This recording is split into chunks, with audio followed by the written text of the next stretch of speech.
नमस्ते, मैं हूं आपके साथ दिव्यांश शर्मा। आप देख रहे हैं आपकी आवाज। क्या है आज का मुद्दा, बताते हैं आपको। अपने मंत्रियों के साथ सीएम शिवराज सिंह चौहान भोपाल से दूर सीहोर में कैबिनेट की मीटिंग कर रहे हैं। बैठक में कोरोना की तीसरी लहर, राजस्व, शिक्षा, आत्मनिर्भर एमपी सहित कई मुद्दों पर मंथन हो रहा है, चर्चा हो रही है। बैठक में मंत्रियों से वार्ता के दौरान सीएम शिवराज ने कहा, संक्रमण रोकने के बाद वैक्सीनेशन में भी एमपी को मॉडल बनाना है। बैठक में कई मंत्री सुझाव भी साझा कर रहे हैं। वहीं सीहोर में शिवराज कैबिनेट की बैठक को कांग्रेस ने पिकनिक बताया। आज करेंगे इसी मुद्दे पर चर्चा। सरकार का आत्मनिर्भर प्लान, विपक्ष को ऐतराज क्यों?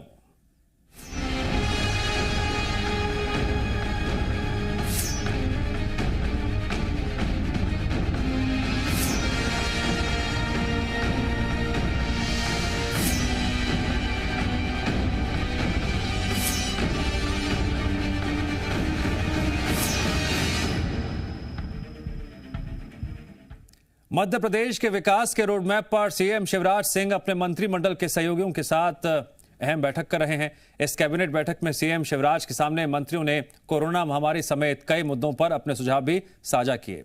हर विभाग के मंत्री ने अपने विभाग को लेकर, विभाग की योजनाओं और उनके क्रियान्वयन को लेकर सीएम के सामने सुझाव रखे।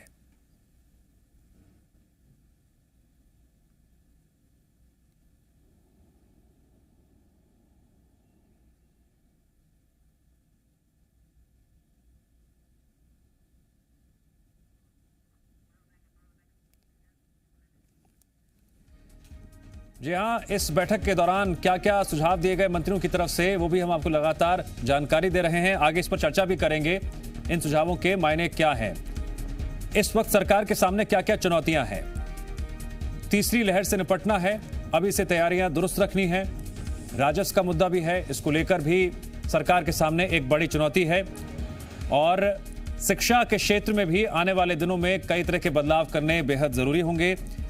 इसको लेकर भी आज बैठक में कई अहम बातें सामने रखी गईं। सीहोर में एक तरफ महामंथन हुआ, दूसरी तरफ विपक्ष ने सवाल खड़े किए। सीहोर में कैबिनेट की बैठक को लेकर उस पर भी हम विपक्ष का रुख भी जानेंगे और सवाल भी पूछेंगे। बहरहाल हम ये भी जान लीजिए कि सीहोर में जो कैबिनेट की बैठक चल रही है उसमें मंत्रियों ने क्या क्या सुझाव दिए, वो भी जानकारी हम आप तक पहुंचा रहे हैं। वैक्सीनेशन को जन अभियान कैसे बनाएं? साधारण तरीके से नहीं, जुलाई से पर्याप्त डोजेज प्राप्त होना शुरू हो जाएंगे हमको। मध्य प्रदेश कोविड के संक्रमण को रोकने में एक मॉडल के रूप में सामने आ गया। वैक्सीनेशन में भी हम मॉडल कैसे बन जाए, इसके बारे में हमको चर्चा करनी है।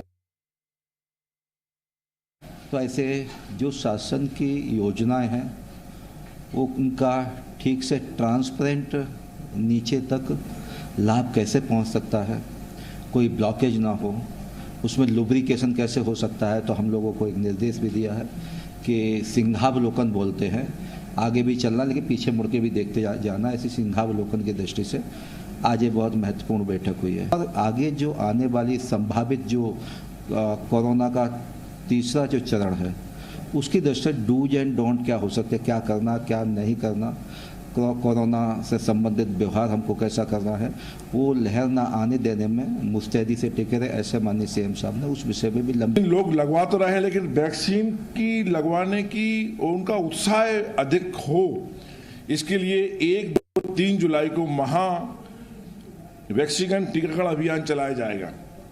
ये निर्णय आज लिया है जिसमें सारे मंत्री भाग लेंगे, सारी हमारी जिला क्राइसिस मैनेजमेंट कमेटियां लेंगी, ब्लॉक कमेटियां लेंगी और यहाँ तक कि पंचायत कमेटियां भी लेंगी।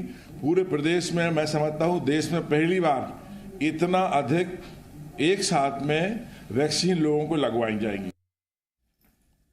सीहोर में शिवराज कैबिनेट की बैठक को कांग्रेस ने पिकनिक बताते हुए निशाना साधा। कांग्रेस नेता भूपेंद्र गुप्ता ने कहा, मंत्रालय होने के बावजूद मंत्रियों के साथ होटल में बैठक जनता के पैसे की बर्बादी है। यह समोसे की कैबिनेट है। गोलियां चलानी पड़ रही हैं अपनी सुरक्षा में वन विभाग को, और वन विभाग के कर्मचारियों पर जो है मुकदमे लद गए 307 के, लेकिन आज तक जो है माफिया पर मुकदमे नहीं लदे। वो ट्रालियां छुड़ा के ले जा रहे हैं। तो कर क्या रही कैबिनेट? समोसा कैबिनेट है ये, पिकनिक मनाने गए हैं क्या? मध्य प्रदेश की जनता का पैसा इस बात के लिए है इस बात का जवाब देना चाहिए मुख्यमंत्री जी को और उनकी सरकार को। जी हाँ, सरकार का आत्मनिर्भर प्लान, विपक्ष को क्यों है एतराज? आज इस मुद्दे पर हम चर्चा करने जा रहे हैं। हमारे साथ खास मेहमान जुड़ेंगे। आज चर्चा में हमारे साथ जुड़ रहे हैं कांग्रेस के विधायक सतीश सिकरवार जी। सतीश जी, आपका स्वागत है। और इस चर्चा में हमारे साथ बीजेपी नेता पूर्व मंत्री दीपक जोशी जुड़ गए हैं। दीपक जोशी जी, मैं आपका भी स्वागत करता हूं। और सबसे पहला सवाल सतीश जी आपसे है। सतीश जी, क्यों आपकी पार्टी को लगता है कि समोसे वाली बैठक है? क्यों आपकी पार्टी को लगता है कि पिकनिक मनाई जा रही है सीहोर में? सरकार तो कह रही है कि वैक्सीनेशन को लेकर, तीसरी लहर से निपटने को लेकर रणनीति बनाई जा रही है, आत्मनिर्भर मध्य प्रदेश को लेकर मंथन किया जा रहा है। इस पर आपको ऐतराज क्यों है?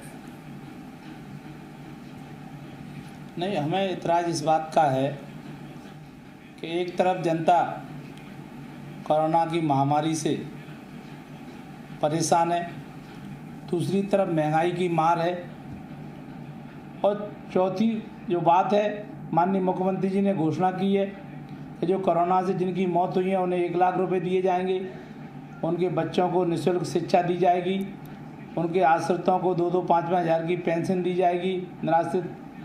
लेकिन अभी उस तरफ कोई सरकार का ध्यान नहीं है, किसी प्रकार का कोई नीचे तक आदेश अभी तक आया नहीं है। सरकार उनके जख्मों पर नमक छिड़कने का काम कर रही है, उस ओर सरकार का कोई ध्यान नहीं है। सरकार अपनी कैबिनेट की बैठक, अपने कैबिनेट के मंत्रियों को जो रूठे हैं उनको मनाने का काम करने में लगी है, और एक पिकनिक पार्टी मनाने का काम होटलों में कर रही है। जब आपके पास इतना बड़ा मंत्रालय है और लाखों करोड़ों रुपए खर्च करने के बाद नया मंत्रालय बनके तैयार हुआ है, उसमें बैठक हो सकती है। लेकिन ऐसे समय में जब हम महंगाई की मार से परेशान हैं, जब हम कोरोना की मार से परेशान हैं, जब हम लोगों को जो हम वायदे कर रहे हैं वो पूरे नहीं कर पा रहे, लोगों के जख्मों में नमक छिड़कने का काम कर रहे हैं, ऐसे समय में कैबिनेट की बैठक किसी होटल में करना ये न्यायोचित नहीं है। ये प्रदेश की जनता का जो पैसा है, जो उनका खून पसीने के कमाई का पैसा है, टैक्स के रूप में जो सरकार को देती है, उस पैसे का दुरुपयोग करने का काम मध्य प्रदेश की सरकार कर रही है। मध्य प्रदेश की सरकार को ये करना चाहिए था कि सबसे पहले जो कोरोना से हम जिनके परिवारों में मृत्यु हुई है उनको 4-4, 5-5 लाख रुपए की आर्थिक सहायता उनको उपलब्ध होती। सबसे पहले ये काम होना चाहिए। और जिन लोगों ने अपना पैसा लगाया है कोरोना में कर्ज काट के, सबसे पहले उनका पैसा सरकार वापस करती है, इलाज पूरा खर्चा सरकार उठाती, ये सरकार निर्णय लेती तो ज़्यादा अच्छा रहता। लेकिन सरकार इन सब के बाद भी इन सब चीज़ों पर ध्यान न देते हुए अपने मंत्रियों को साधने में अपना उसमें पूरा पैसा उसमें बर्बाद कर रही है। सरकार का पैसा होटल में जिस प्रकार की दीपक जोशी जी की बैठक कर दी। कांग्रेस आरोप लगा रही है कि वहां पर मंत्री पिकनिक मना रहे हैं, सरकार पिकनिक मना रही है, और वो ये भी कह रही है कि कोरोना की मार, महंगाई की मार और जनता का पैसा हो रहा है बर्बाद। नहीं, देखिए, मैं माननीय मुख्यमंत्री जी शिवराज सिंह चौहान के साथ छात्र राजनीति से काम करता हूं, और काम करने के कारण मैं जानता हूं कि एक शब्द हमेशा बोलते हैं, हमें परिश्रम की पराकाष्ठा करना है। मैं आज शायद ये भी स्वीकार करता हूं कि माननीय मुख्यमंत्री जी जिस प्रकार के परिश्रम करते हैं वो मेरे जैसा व्यक्ति भी उनके मंत्रिमंडल में रहते हुए नहीं कर पाया। लेकिन आज जो व्यवस्था हमारे प्रदेश में बनी है, और हम तो कहेंगे पूरे देश और विश्व में बनी है, उससे लड़ाई लड़ने का जो संकल्प प्रधानमंत्री जी के नेतृत्व में मध्य प्रदेश ने लिया है, उसमें सबसे पहले जो व्यवस्थाएं बनी थी उसमें जितना अधिक से अधिक कोशिश हो सकती थी सरकार ने अपने माध्यम से, अपने तंत्र के माध्यम से करने का प्रयत्न किया।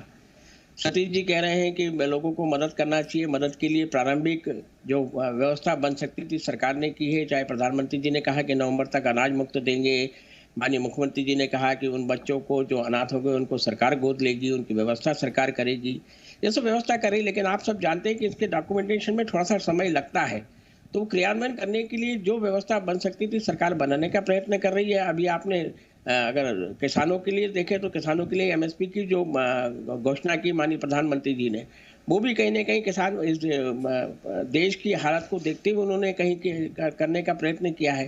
तो सरकार अपने प्रयत्न कहीं ना कहीं कर रही है। लेकिन दूसरी तरफ उनका ये कहना है कि वल्लभ भवन क्यों नहीं लेकर दूसरी जगह क्यों किया गया, तो मेरे ख्याल से माननीय मुख्यमंत्री जी की मंशा ये रही होगी कि लगातार एक माहौल में काम करने से अगर थोड़ा सा परिवर्तन हो जाए तो उसका असर कहीं ना कहीं सब लोगों पे दिखता है और सकारात्मकता को लेकर शायद उनका विचार होगा। मेरे ख्याल से बल्लभ भवन और सीहोर की बहुत ज्यादा दूरी नहीं है, कोई बहुत बड़ी पिकनिक पार्टी या इवेंट नहीं हो रहा है। जो सामान्य से व्यवस्था होती वो व्यवस्था वहाँ बनाई गई है, कोई ऐसा नहीं है कि बहुत बड़ा व्यवस्था पे खर्चा हो रहा है। तो ऐसे दृष्टिकोण और जब लंबी चर्चा चलती है तो आपको भी लगता है हम लोग भी जिस क्षेत्र में काम करते हैं लगातार एक जगह बैठकर अगर प्लानिंग करते हैं तो उस प्लानिंग में कहीं ना कहीं थोड़ी सी वो आ जाती है, तो उससे बचने के लिए शायद उनका ये उद्देश्य रहा होगा। और मैंने भी पहले भी पर्यटन कैबिनेट अटेंड की थी जो उन्होंने हनुमंतिया में की थी, तो पर्यटन से जुड़ा हुआ मामला था।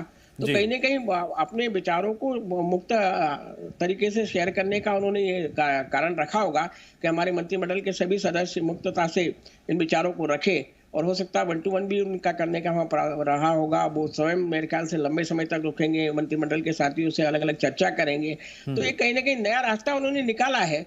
मेरे को नहीं लगता है कि कहीं जो सतीश जी का कहना है कि उनका उद्देश्य पर्यटन से जुड़ा हुआ, तो ये कहीं नहीं है। सतीश सिकरवार जी, दीपक जोशी जी ये कह रहे हैं कि इतनी लंबी बैठक है और सामान्य परिस्थितियों में विकास का रोड मैप किया जा रहा है, इस पर आपका रिएक्शन?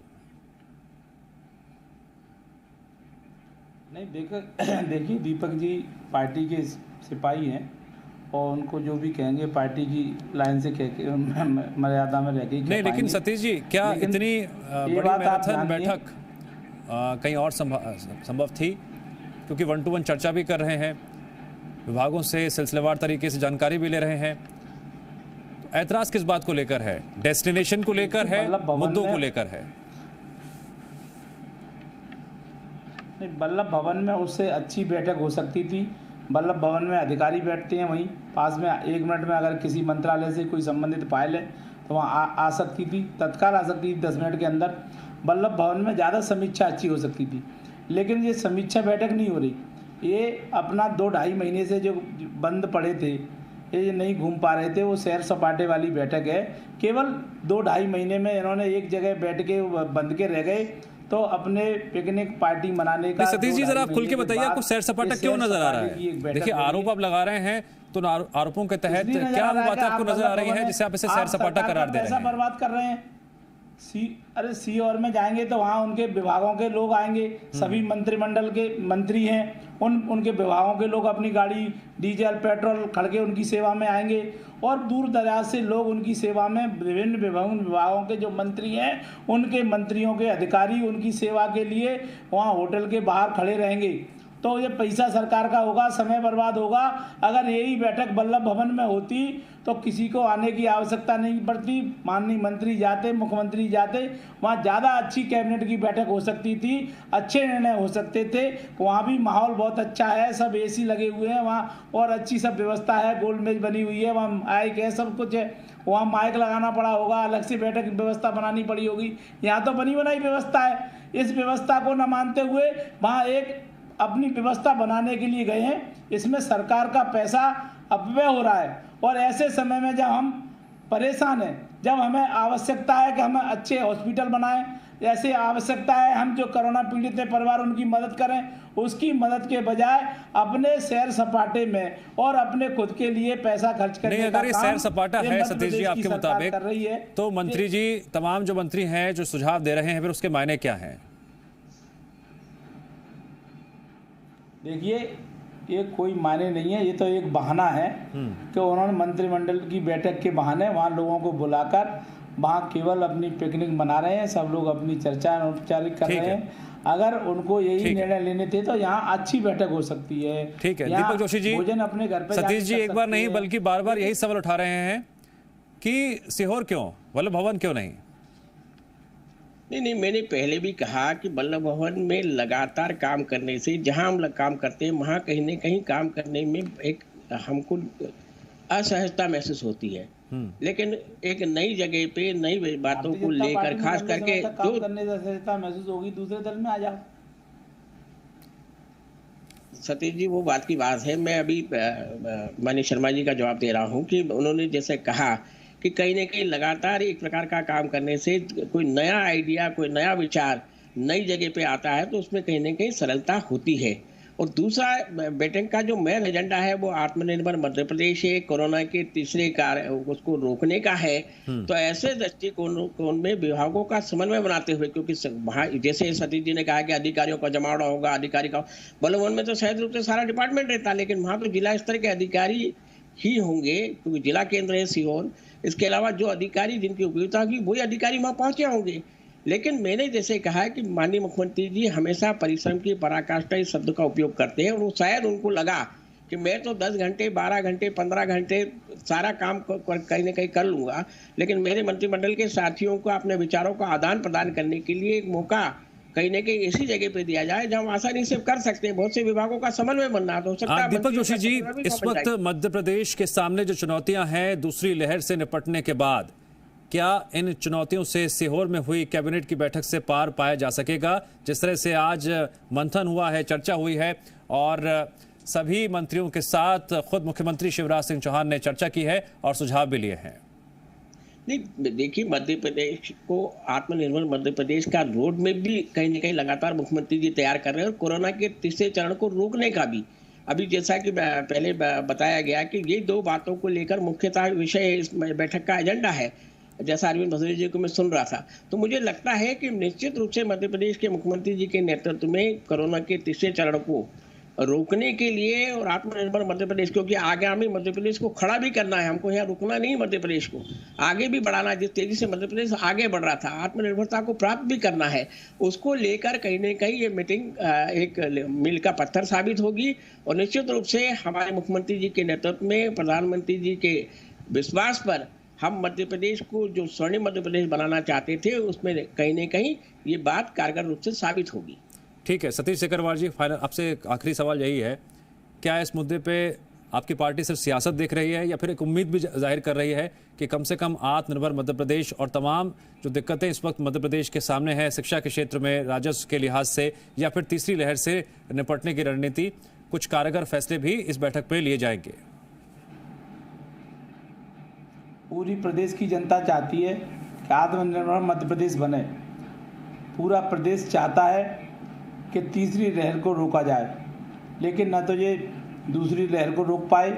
बड़े पैमाने पर मध्य प्रदेश में दूसरी लहर में हमने अपनों को खोया है, और तीसरी लहर की इनके पास कोई विजन नहीं है, कोई तैयारी नहीं है, न इनके कोई कार्य योजना इन्होंने बनाई है, और न मध्य प्रदेश को आत्मनिर्भर बना रहे हैं। ये अपने आप को आत्मनिर्भर बनाने का प्रयास कर रहे हैं, और भारतीय जनता पार्टी अपने आप को, अपने मंत्रियों को, अपने विधायकों को, ठीक है, देखना बेहद अहम होगा कि बैठक में मंत्रियों ने जो सुझाव दिए हैं, उन सुझावों को लेकर आने वाले दिनों में सरकार क्या क्या कदम उठाती है जमीनी स्तर पर, और उसका सकारात्मक असर किस तरह से देखने को मिलता है।